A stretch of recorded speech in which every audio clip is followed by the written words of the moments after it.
जब भारत का ये विमान काठमांडू से उड़ा तो इसमें एक बहुत ज्यादा हाई प्रोफाइल यात्री सवार था। इसने भारत पर अंतर्राष्ट्रीय दबाव जबरदस्त तरीके से बनाया।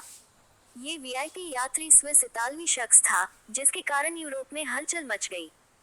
नेटफ्लिक्स पर जारी ओटीटी सीरीज आईसी 814 के रिलीज होने के बाद ये लगातार चर्चाओं में है। क्या आपको मालूम है कि इस हाईजैक फ्लाइट में एक ऐसा हाई प्रोफाइल वीआईपी शख्स मौजूद था, जिसका नाम आज तक सामने नहीं आया? अब आ रहा है। ये शख्स दुनिया की सबसे बड़ी नोट छापने वाली कंपनी के मालिक थे, जिनकी कंपनी तब 70 से ज्यादा देशों के नोट करेंसी को छापती थी। इस हाई प्रोफाइल इतालवी व्यवसाय के विमान पर होने के बाद दुनिया भर से भारत पर विमान पर सवार यात्रियों को रिहा करने का दबाव पड़ने लगा। इटली से लेकर यूरोप तक से इस बड़े व्यवसाय की जान माल की सुरक्षा के लिए दनादन फोन आने लगे। इनके लिए फोन कई देशों के राष्ट्राध्यक्षों तक ने कर डाले। इनकी कंपनी केवल नोट करेंसी ही नहीं छापती है, बल्कि पासपोर्ट, स्टैम्प पेपर, सिक्योरिटीज भी छापती है। जाहिर सी बात है कि आज भी इस कंपनी का लोहा पूरी दुनिया में चलता है। इसका प्रिंटिंग सेटअप भी दुनिया में सबसे बड़ा है। कई अफ्रीकी से एशियाई देशों की करेंसी यहीं से छपा करती है।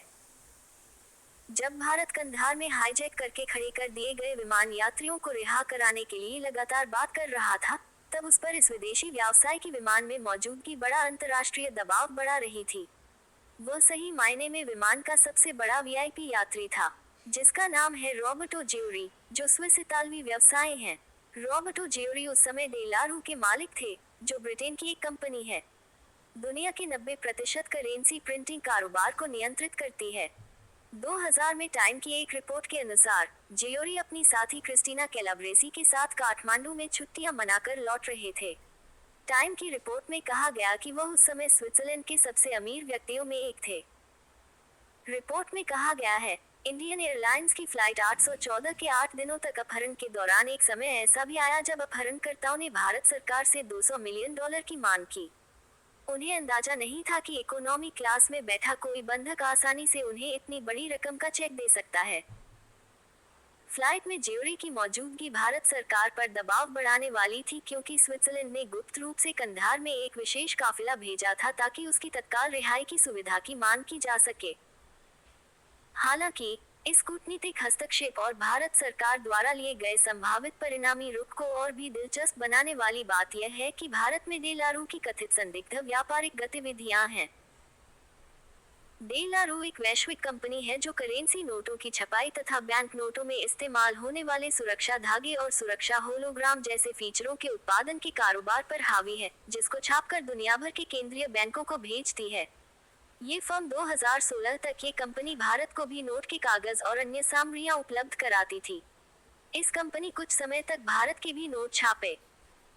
2016 में इस फर्म का नाम पनामा पेपर्स में भी आया कि इसने भारत से बैंकनोट अनुबंध हासिल करने के लिए अपने भारतीय एजेंट को अपनी सहायक कंपनी पोर्टल्स के माध्यम से 15% कमीशन का भुगतान किया था।